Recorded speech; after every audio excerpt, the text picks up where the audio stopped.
One of the greatest rivalries of all time is about to explode into battle. Two men stare each other down. Two empires hang in the balance. 20,000 men will die by the sword.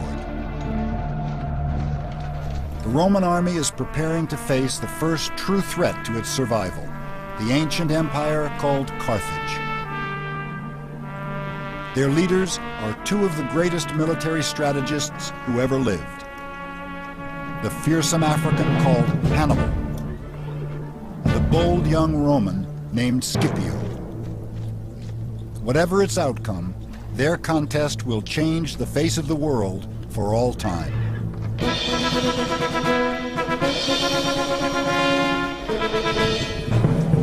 The Second Punic War, Rome versus Carthage, has reached its final crisis. It's a confrontation centuries in the making.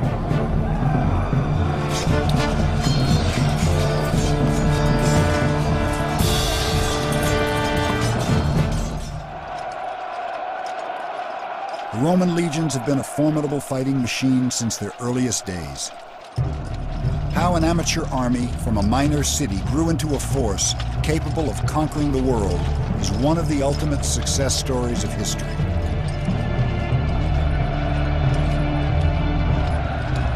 In the early years, Rome was a democratic republic, its military an army of citizens. For centuries, it was the proud duty of every landowning Roman to serve in the name of the eternal city. The citizen militia was a true state army. It was an army that was rationalized along lines of wealth and age. And as best we can tell from our study of ancient history, this was the first army that was literally built into the state as part of the fabric of the state. Even though these citizen soldiers were not professional fighting men, they were the best trained forces the world had ever seen. They seem to have been born with weapons in their hands. Never did they take a break from their training. Their maneuvers are like bloodless battles, and their battles blood-stained maneuvers. Victory comes sure and certain. Josephus. In the early centuries, Romans claimed their warfare was mostly defensive, that they were only protecting themselves against their enemies, real or perceived. It didn't matter that they often won new territories. Romans insisted expansion wasn't their primary goal. Rome has been accused of following a policy of defensive aggression. And by that, it's often meant that the Romans feared an enemy on their borders. Fearing attack, they would preemptively attack this enemy, defeat them, and annex their territory. Once you've done that, of course, on the far side of this newly conquered territory, you would find new enemies on your borders, and you might fear them. And so thus you're compelled to continually advance your borders to, in your own mind, preemptively deter an aggression against your own state. It was an accidental empire, and yet Romans found themselves engaged in almost constant warfare. In battle after battle, Romans came away victorious, and Rome's influence was growing fast. Back in the 5th century BC, Rome was little more than a smudge on the map. Over the next 2 centuries, Rome conquered most of central Italy. Besides constant fighting and training, there were other keys to the success of this young army. The genius of the Roman war machine was rarely the invention of new weapons or tactics. Rather, just as they would in art and technology, Romans stole the military innovations of others, brilliantly. They didn't look for what today we'd call a silver bullet, the one single weapon system that would guarantee them success on the battlefield, or one tactic that would guarantee them success. What they looked for was to treat battle holistically, not just as a clash of technologies, but a clash of leadership, of will, of training, discipline, technology, politics. What they were a body of soldiers who always picked the best. And they weren't ashamed to pick the best from their enemies. From the Greeks, Romans took most of their early weapons and armor, like traditional round shields and hoplite thrusting spears. From the Gauls, a long javelin called a pilum, which they could throw 100 feet, along with larger oblong shields and chainmail armor. And from the nearby Etruscans, Rome copied the basic organization of her military, the legions of roughly 5,000 men each. The Romans knew how to find an edge anywhere they could. The Roman army, with few exceptions, was always well-fed and healthy. Now, in an age of muscle-powered armies where physical strength determines your dominance over an enemy, being healthy and being rested and well-fed would be today like having a weapons overmatched against an enemy in a firepower battle. It was very important. Another secret to Rome's success was extreme, unflinching discipline. If any soldier deserted or ran from battle, his entire unit faced brutal punishment. 1 in every 10 men was beaten, stoned, or flogged to death.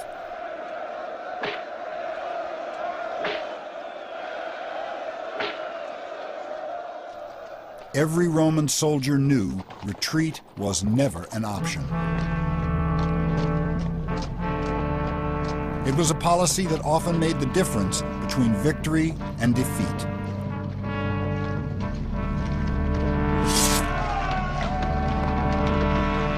In the eyeball-to-eyeball combat of the ancient world, retreat was almost always the wrong move.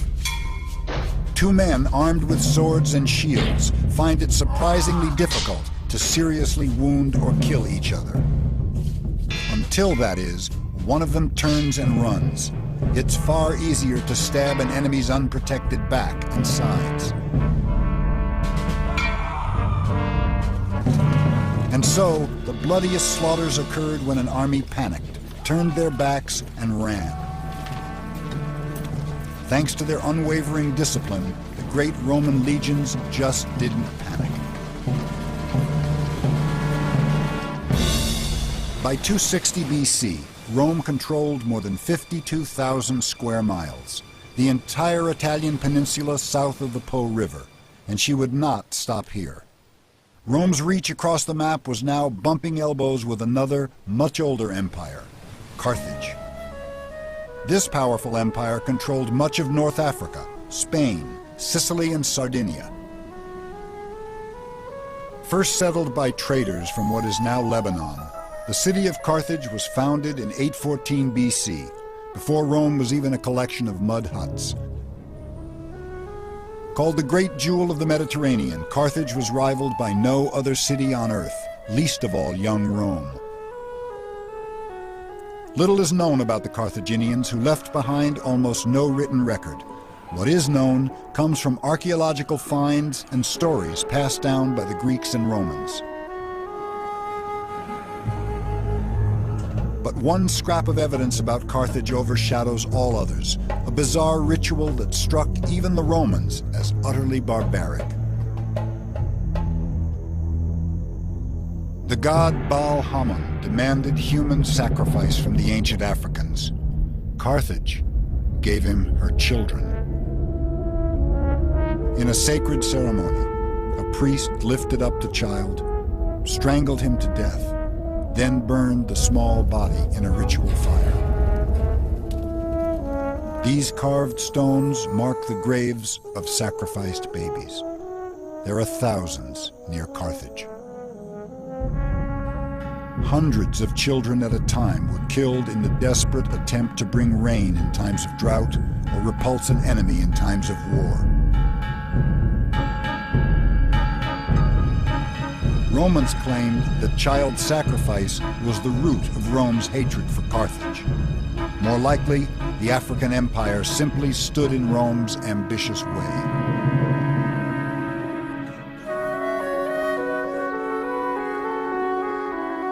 Rome continued to claim her wars were defensive, but it's doubtful even Romans believed this once she turned a hungry eye toward Africa. 265 BC. The First Punic War with Carthage seemed horribly one-sided. Carthage was a great sea power, and Romans had never fought a single battle at sea.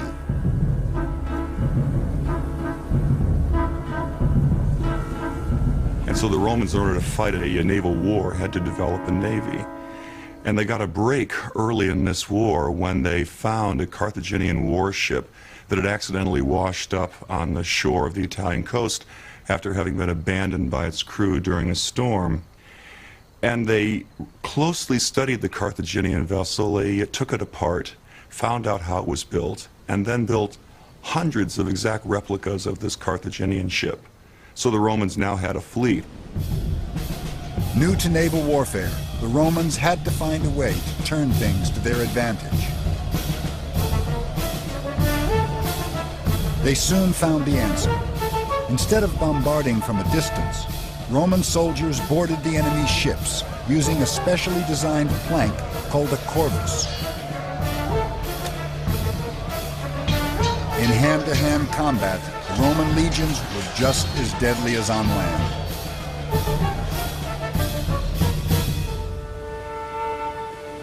It took 23 years of fighting, but the Romans won the First Punic War in 241 BC. Romans seized the rich islands of Sicily and Sardinia and forced the king of Carthage to sign a crushing treaty, giving the empire's entire treasury to Rome. It's said a young boy witnessed his people's humiliation that day. The son of a Carthaginian general looked on, bitterly, vowing revenge. The child's name was Hannibal.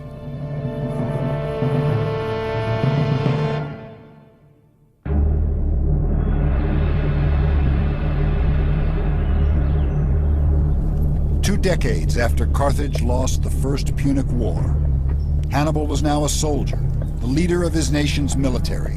He was 25 years old and already a great warrior.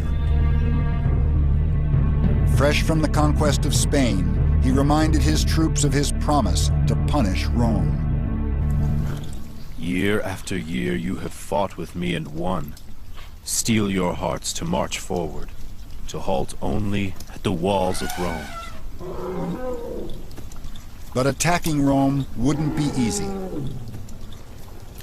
No longer in control of the Mediterranean, Hannibal would have to make the journey by land, crossing the Alps with 40,000 men and 37 elephants.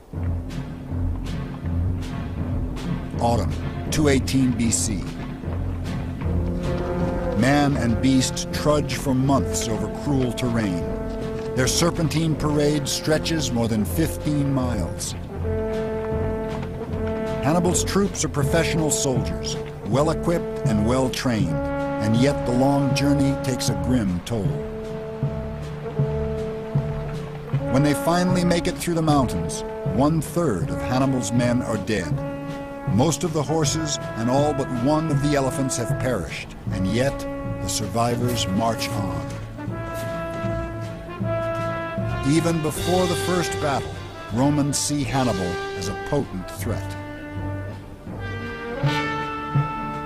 They never had to face a fiercer or more warlike foe.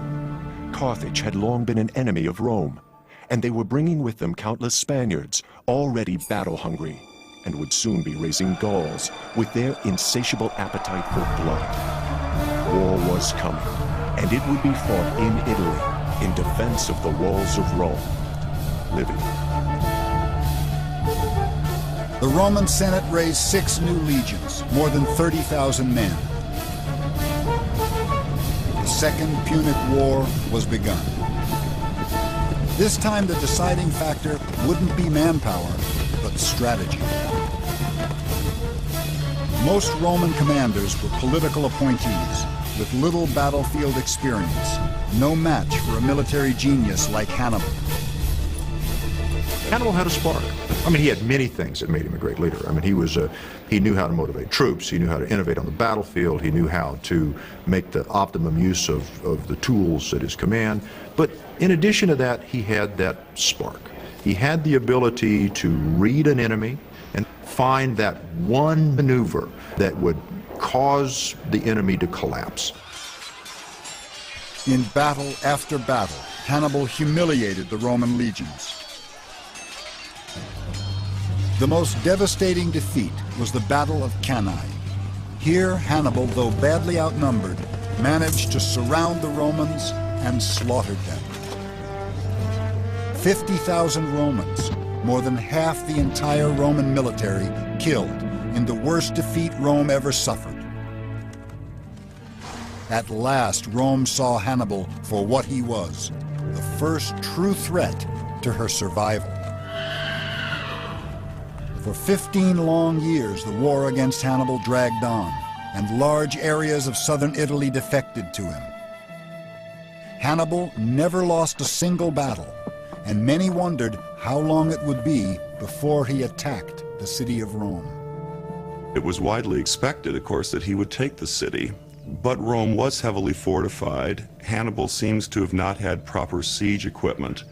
No matter how many armies of the Romans and their allies Hannibal could defeat, the Romans were always able to raise new armies, to put new armies into the field.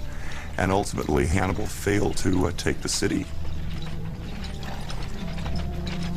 And yet the tide didn't turn against Hannibal until the Senate called up a military leader in the same league with the legendary Carthaginian. Publius Cornelius Scipio had the cunning and the charisma to match the so-called Scourge of Rome. The son of a general and a survivor of the Battle of Cannae, the young Scipio studied Hannibal's tactics closely. Then in 204 BC, rather than confront Hannibal in Italy, Scipio had a brilliant but risky plan, an end run. He sailed to Africa and invaded the Empire of Carthage. Carthage was forced to respond, recalling Hannibal from his 17-year torment of Italy. It was the moment of truth. Scipio and Hannibal would fight a single battle to decide the Second Punic War, the Battle of Zama. The two armies gathered forces in the countryside of what is now central Tunisia.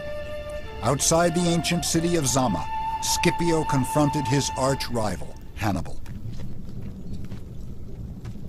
It's believed the two men met face to face just before the ultimate battle in an attempt to make peace. Scipio refused Hannibal's terms, saying to his rival, "Prepare for war, since evidently you have found peace intolerable."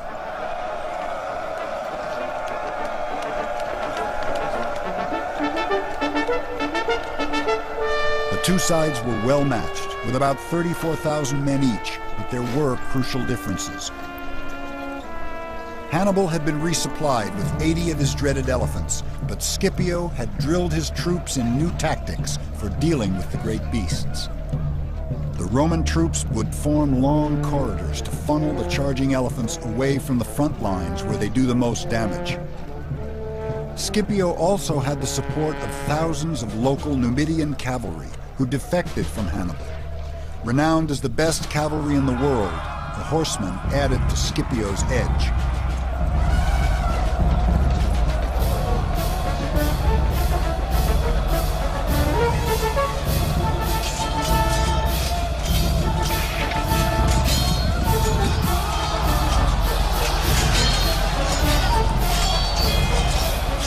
Scipio finally and soundly defeated Hannibal at Zama. Carthage was crippled. Carthage was forced to hand over all but 10 of her warships, all her elephants, and a treasure so great it would take 20 years to pay. The once great empire was impoverished and stripped of all power. Hannibal escaped from the Battle of Zama. For a time, he tried to revive his waning Carthage, but eventually fled into exile in Greece. And though the aging warrior no longer posed any threat, Rome still pursued him, determined to capture the famous scourge. Ultimately, Hannibal denied her the pleasure.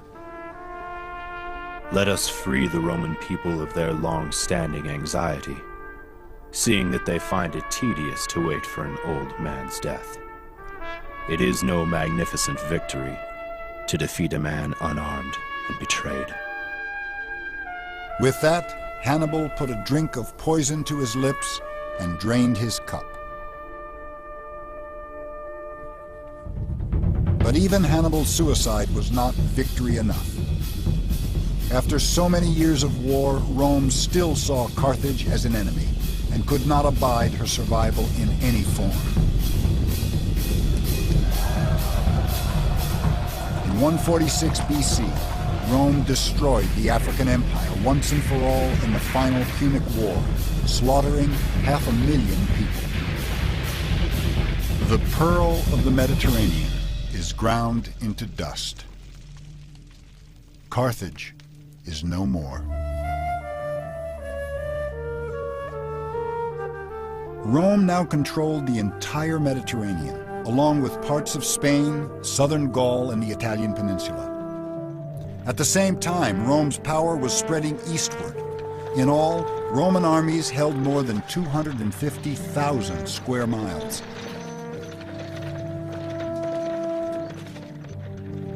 In 3 centuries, a small backwater city had become a dominant world power.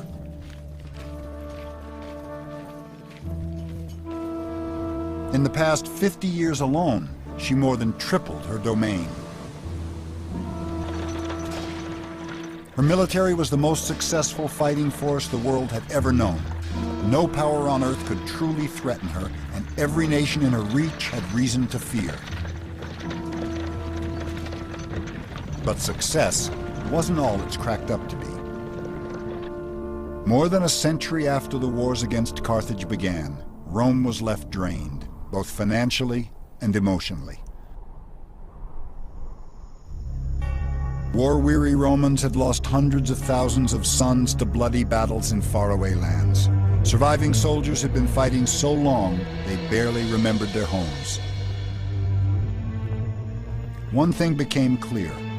A non-professional citizen army was no longer adequate for an empire the size of Rome's. It would fall largely to one man to professionalize the Roman military, a general and politician named Gaius Marius. Marius saw the need for far-reaching changes in the structure of the Roman army. To be a soldier would now be a career in itself, not merely a sideline for landed citizens.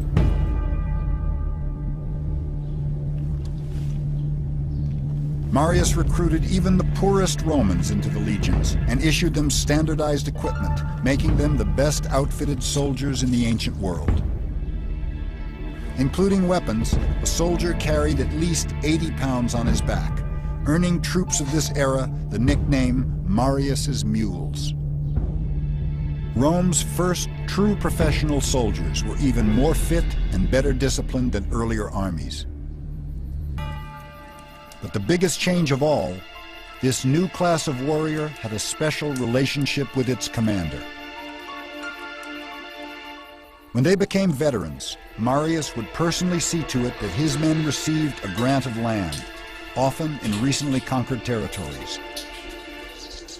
In the end, this was more than a generous perk for poor soldiers with no farms to return to. In fact, it was revolutionary. Suddenly, a soldier's first loyalty was to the general who recruited him and took care of him in old age, and not to the state.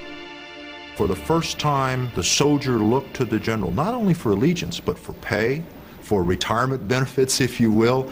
And then over time, then the army began to dominate the state rather than the state dominating the army. And that's the terrible legacy of Marius.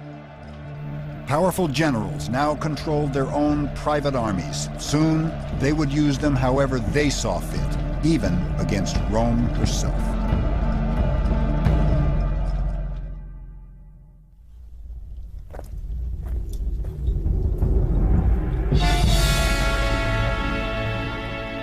By the 1st century BC, a powerful general called Lucius Cornelius Sulla would be the first to cash in on the loyalty of his men.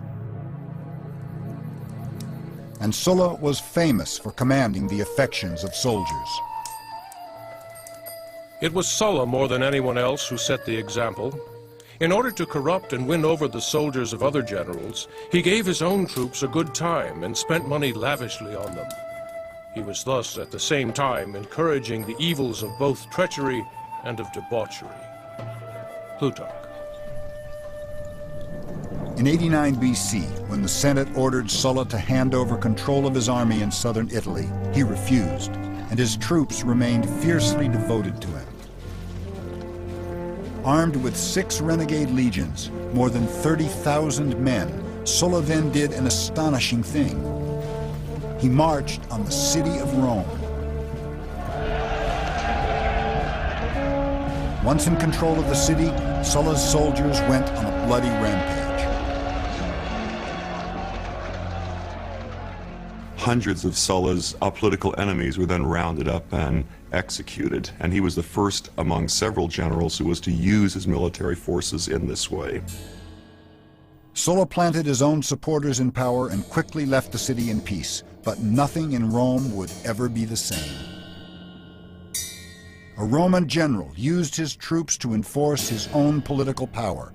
It was the first time, but it would by no means be the last. Soon, another Roman army would march against Rome, led by a great leader, politician, and general. A man named Julius Caesar.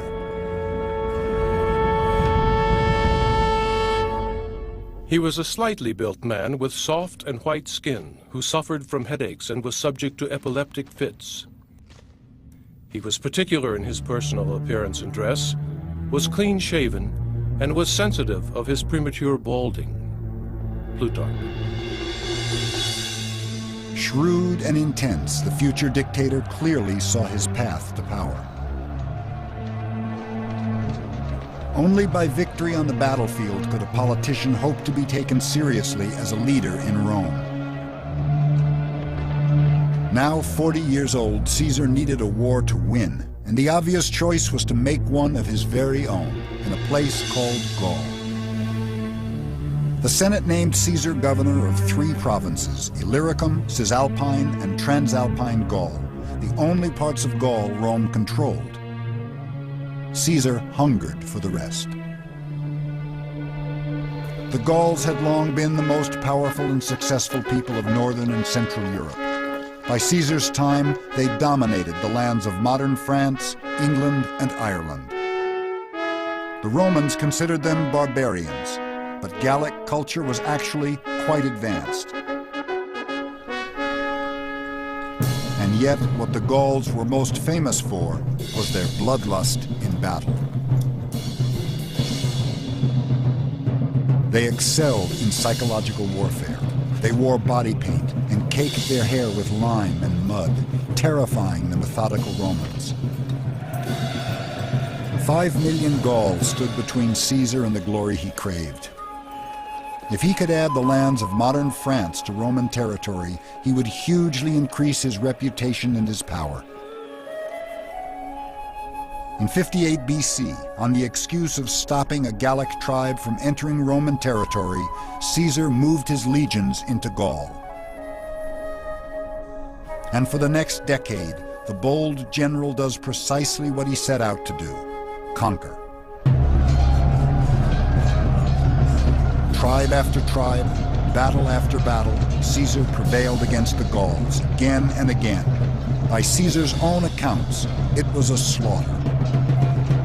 The campaign in Gaul of Julius Caesar is very well known, and very often people see it as somehow epitomizing Roman imperialism. What people forget is that Julius Caesar was proud of the fact that in Gaul he killed 1 million Gauls. That's genocide. Though he's considered one of history's great generals, Caesar was not a tactical genius.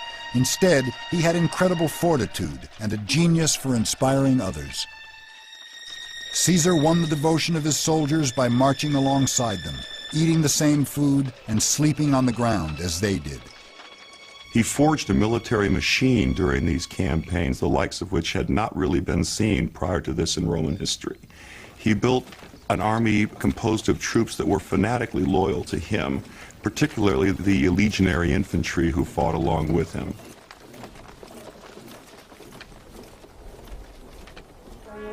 Today, it's called Alise-Saint-Rene in modern France. In 52 BC, it was known as Alesia, the decisive battleground for Caesar's campaign. The Gauls were united under a legendary warrior chief called Vercingetorix. For Julius Caesar, this is the moment of truth. He surrounds Alesia, but he's taken by surprise when Gallic reinforcements attack from behind. Caesar must now fight two armies at once. He basically conducted a siege in two directions. Now, what other ancient soldier would have done that? Or what soldier today would have had that degree of self-confidence in his men and self-confidence in his own leadership ability to conduct essentially a siege in two directions 500-600 miles from home? That's the mark of a genius. He's outnumbered 5-1, but Caesar's troops eventually win the battle, capturing the infamous Vercingetorix. It was the last stand for the Gauls, and it made Julius Caesar one of the two most powerful men in Rome and the world. The other was a general and politician named Gnaeus Pompey, long a rival of Caesar's. The ambitions of these two men would soon launch Rome headlong into a bloody struggle for her own survival.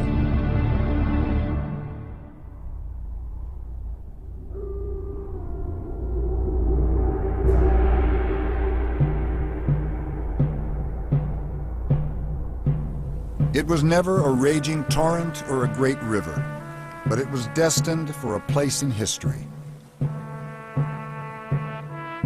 Its very name has come to mean a boundary and an irrevocable decision. The Rubicon. For Caesar, at first it was simply the southern boundary of his province in Gaul. It would soon become a great deal more. The Senate recalled Caesar to Rome, but ordered him to leave his legions behind. He was between a rock and a hard place. He had to go to Rome, but if he went unprotected, he'd almost certainly be murdered by Pompey's supporters. He believed he had no other choice but to call on the loyalty of his men. He turns to his troops and says, "I'm being insulted by the state. Do you think this is a good thing? Protect me, defend my position in society." That's what the troops were marching for. At least that's how Julius Caesar put it. It was a high-stakes game of chess, using real armies. In 49 BC, in bold defiance of the Senate, Caesar took his army out of Gaul across an unassuming little stream.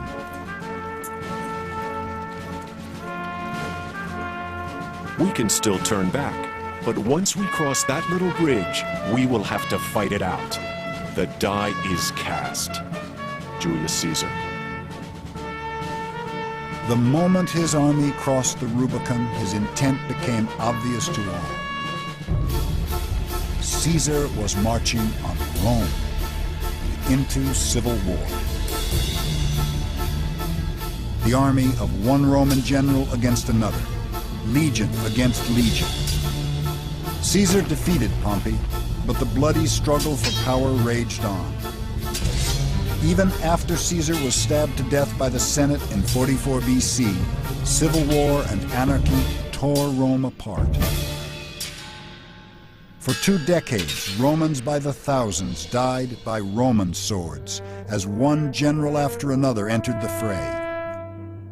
Agrippa, Lepidus, Dolabella, Brutus, Cassius, Mark Antony, and Cleopatra against Octavian, until one man emerged triumphant. He called himself Augustus, Rome's first emperor. The Republic was dead. Rome was now officially an empire, ruled by a sole dictator. The army at last had a single commander, and Rome at last had peace. The imperial army under Augustus, the first emperor, took an oath of allegiance, not to the Senate, not to the people of Rome, but to the emperor personally, a personal oath of allegiance. The emperor provided the pay, the emperor provided the land that veterans could expect to get after service. So the army was tightly bound to the person of the emperor himself. For a time, Augustus solved the crisis of the army's loyalty by making himself the sole commander. Rome's first emperor understood that you had to control the military to control Rome. The growth of the empire had slowed, but defending the vast borders was a gargantuan and expensive task. What Augustus sensed was that simply that the Roman Empire had spread too far too fast, and that the military was stretched to the limit in trying to defend that huge expanse of territory. So he paused. For perhaps the first time, Rome begins to realize that her expansion is not limitless. In his will, Augustus himself warns future rulers about the dangers of too large an empire. Roman territory continues to increase in the 1st century AD, but at a far slower rate. Augustus added Egypt and extended the northern border to the Danube. The Emperor Claudius finally added Britain in 43 AD, but lost some ground to later uprisings. Rebellions in the provinces were becoming far more frequent. More and more voices of dissent were rising from cultures who despised Roman tyranny as never before.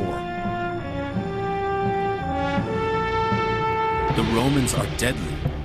Pillagers of the world, they've exhausted the earth by their indiscriminate plunder.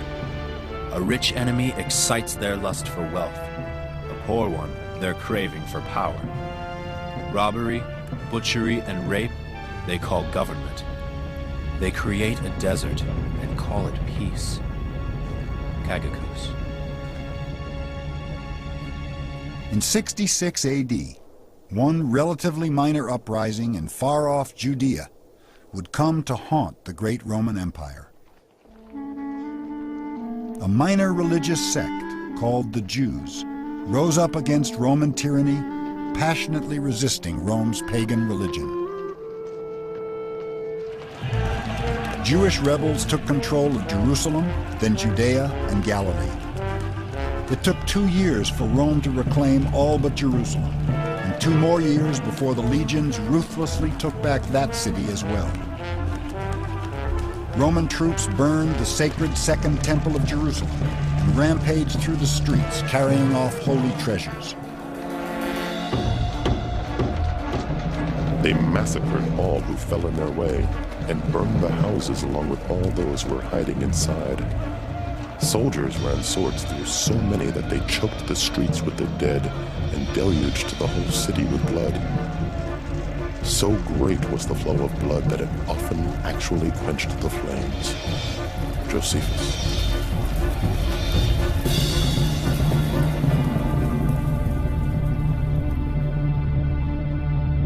By 74 AD, the Jewish cause seemed lost, and yet one last group of rebels refused to surrender, holding out in a mountaintop fortress, a spectacular stronghold 1,400 feet above the Dead Sea, Masada. Entrenched atop this mountain, 960 determined rebels looked down on an entire legion of 5,000 Roman soldiers. The haunting outlines of their camps can still be seen today. The Roman forces were experts at siege warfare, relying on catapults, stone throwers, and firebrands. But the natural fortress of Masada proved too steep for siege weaponry to do much damage from the ground. Using thousands of Jewish slaves and their own soldiers, the Romans started building an enormous ramp of stone and dirt to the top of the mountain. Even though construction would take nearly a year, the legions knew that time was on their side. It was a very dramatic, slow, meticulous, well-engineered campaign that sought to demonstrate to everyone in the area that the Roman army simply couldn't be beaten.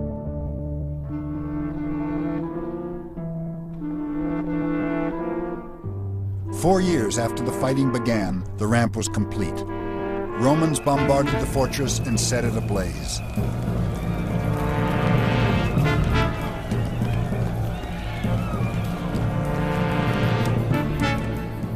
The Romans returned to their camp with the intention of attacking their enemy the next day, and throughout the night kept a careful watch in case any of them should escape in secret.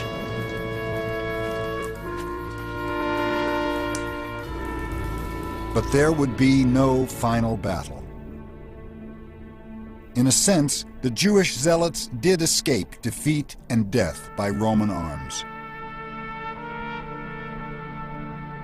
Long ago, we resolved to serve neither the Romans nor anyone other than God himself. We have never submitted to slavery, and we must not now. Let our wives die unabused, our children without any knowledge of slavery. Ben Yair. They drew lots, choosing 10 men from among them who would slay all the rest. Then they offered their necks to the stroke of those who executed that melancholy task.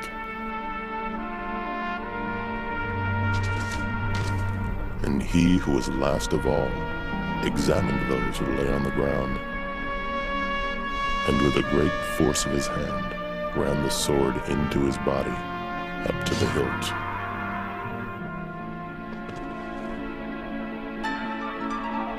During the long night, more than 900 devout Jews turned their swords on themselves.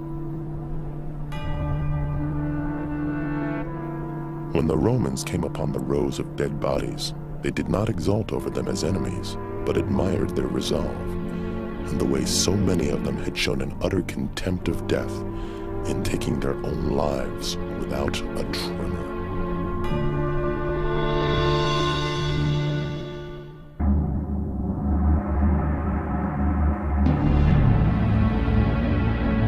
Revolts like Masada posed no real threat to Rome's supremacy, but they began to spark a change in the military's role.